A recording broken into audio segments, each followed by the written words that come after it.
An estimated 84 million adults ages 18 or older are suffering from prediabetes. You may have went to your doctor, got your blood sugar tested, and they told you you don't have insulin resistance when you actually do. Knowing which test to take in order to detect insulin resistance and detect it early is very important, and so let me explain. But before we get started, I'm Dr. Zyrowski, and I'm here to help you transform your health naturally, because true health only comes naturally.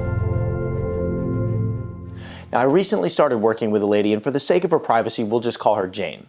Now, Jane came to see me after going to her doctor. Her doctor had just recently done a physical on her, and he had given her the all clear. You know, her blood work looked great, everything's good to go, but there was only one problem.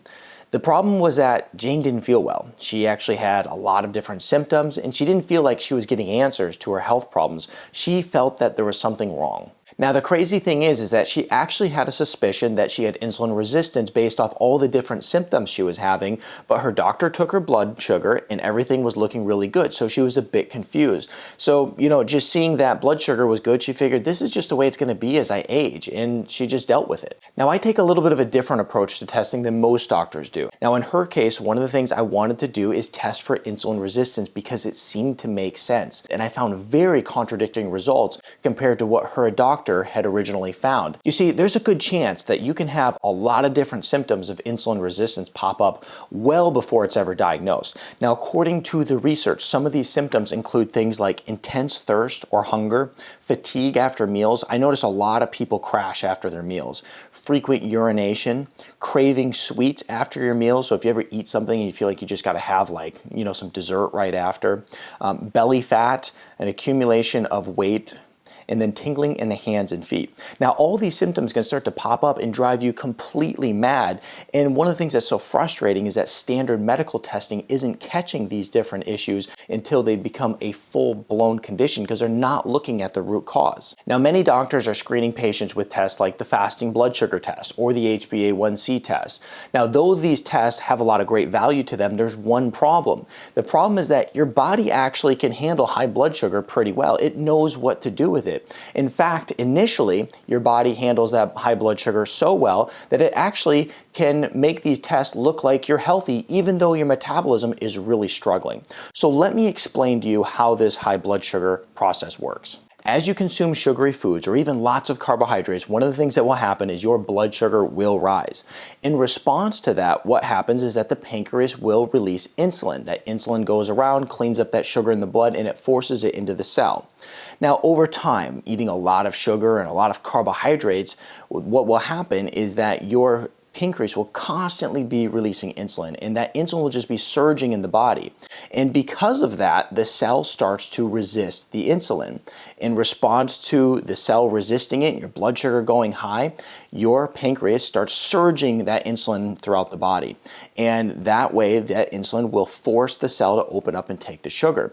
The problem is that the high amounts of insulin initially will show the HbA1c test and also the blood glucose, the fasted blood glucose test, to be in good standings when it really isn't. The answer to truly determining whether or not you have metabolic issues occurring doesn't lie alone in a fasting blood sugar test or even looking at how much sugar is attached to the hemoglobin, but rather looking at how much insulin is surging in the body in order to create metabolic balance. Testing your insulin levels is one of the best and most upstream ways that you can look to determine if you have insulin resistance. And the best part is that it catches it right away. So you can avoid months or possibly even years of metabolic damage taking place. Now, this doesn't mean that the fasting blood sugar test is no good or even the HbA1c test is no good. It just means that there's a better way. So now that we know that it's in our best interest to get a fasting insulin test done in order to detect insulin resistance early on, let's go ahead and talk about some of the ranges that we want to fall within. Whenever I look at lab ranges, I never look at them in the way of normal or too high. I always look at them in the way of optimal and also functional.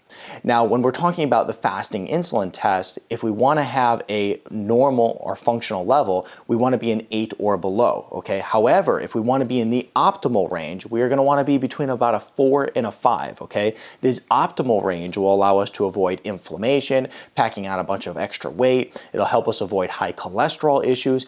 It will help our body maintain good quality health. So stick with me here. I know this can be a lot, but now that we know this information, how can we take this next level to determine how sensitive we are to insulin?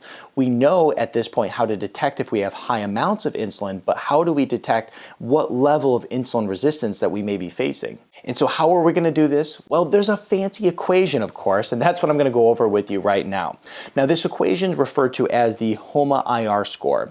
The HOMAIR stands for Homeostatic Model Assessments of Insulin Resistance. Now, basically what this is a calculation that marks for both the presence and extent of insulin resistance that you might be currently expressing. So you're going to need two different values here. For one, you're going to need the insulin score from your blood test. And now the other thing that you're going to need is you're going to need your blood glucose levels. So if your insulin score is a 10, you times that by your fasting blood glucose, and that would be 100.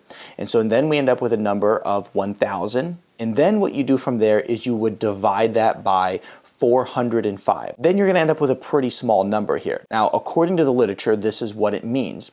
A HOMAIR score that is less than 1 means you are very insulin sensitive and it's optimal. Now, if it's above a 1.9, it indicates that you have early signs of insulin resistance. Now, if it's a 2.9 or above, this indicates that you have significant insulin resistance.